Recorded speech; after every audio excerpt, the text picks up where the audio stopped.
Hi, this is Yolanda Vanveen, and in this section we're going to talk about plants that repel insects.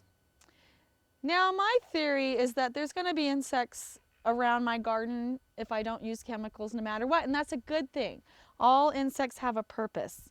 So you don't want to be killing any of the insects because there's lots of beneficial insects in your yard. Spiders are great, ladybugs are great, and aphids are bad.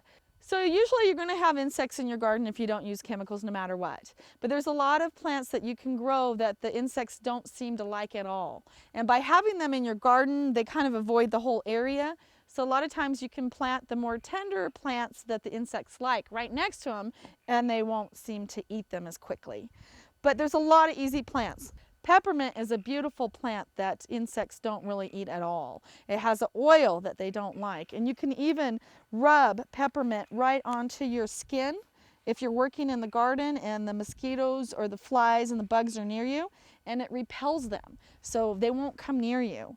Thyme works the same way, and you can take a little bit and rub it on your skin, and it's a great insect repellent. But one of my favorite plants for repelling insects is lavender.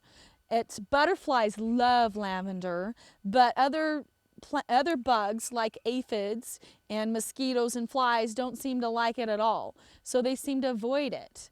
So it's a great plant to have in your garden to repel bugs. Eucalyptus is also a great tree for repelling bugs because it puts off an oil that most bugs don't like. So you can even rub a lot of it onto your skin, and it's a great mosquito repellent. So it's a good plant to have in your garden. But all plants aren't insect proof, and even if you do have some plants that are insect proof in your garden and others right next to it, the bugs still sometimes get them. So there's no plan that's perfect when you're trying to garden, and you got to remember insects are not your enemies, they're your friends.